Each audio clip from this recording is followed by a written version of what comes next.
வாசி life style சேனலுக்கு வாங்க. இப்ப முருங்கை இலை புளிக்குழம்பு செய்ய போறோம். முருங்கை இலையை வச்சு எப்படி புளிக்குழம்பு செய்யலாம் அப்படிங்கிறத பார்க்கலாம்.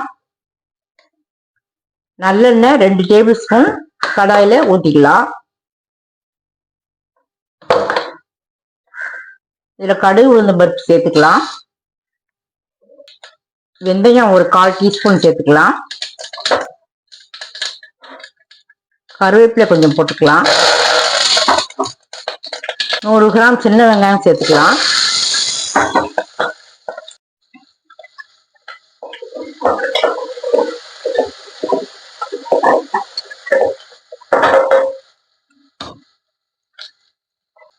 அரை டேபிள் ஸ்பூன் உப்பு சேர்த்துக்கலாம்.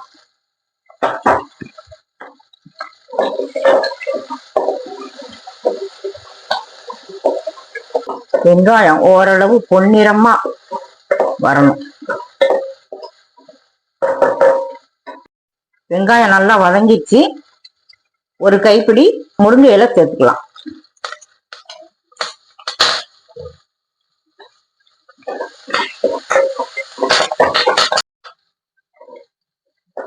முருங்கை இலை 1 நிமிஷம் வதங்கினா பிறகு எலுமிச்சை சைஸ் புளி கரைச்சி வச்சிருக்கேன். எலுமிச்சை சைஸ் புளியை கரைச்சி வச்சிருக்கேன், அதை ஊற்றிக்கலாம்.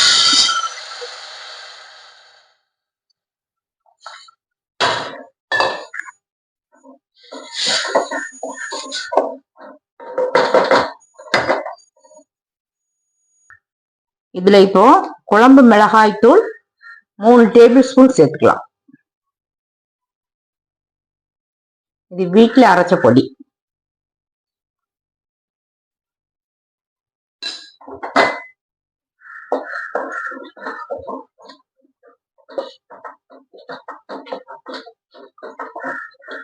இப்போ குழம்புக்கு தேவையான தண்ணி சேர்த்துக்கலாம்.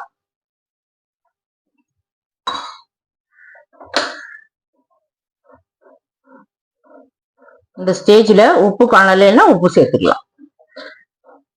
ஒரு 5 நிமிஷம் மூடி போட்டு வேக வச்சுக்கலாம். 1 டேபிள் ஸ்பூன் தேங்காய் துருவல் மிக்சி ஜார்ல போட்டு அடிச்சு வச்சிருக்கேன், அது சேர்த்துக்கலாம்.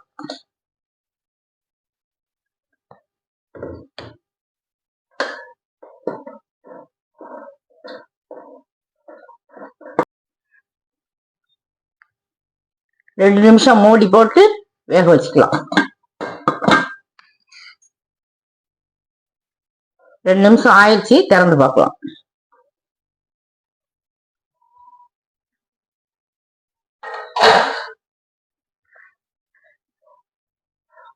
கடைசியா கொஞ்சம் வெல்லம் சேர்த்துக்கலாம். பிடிக்காதவங்க சேர்த்துக்கிற வேண்டாம்.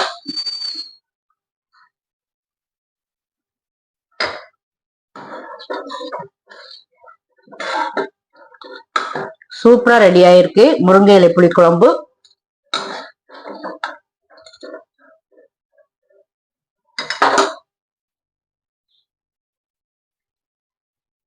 முருங்கை இலை புளிக்குழம்பு செய்து சாப்பிட்டு பார்த்துட்டு சப்ஸ்கிரைப் பண்ணுங்க, பெல் பட்டன் ஆன் பண்ணுங்க, பிடிச்சிருந்தா லைக் பண்ணுங்க.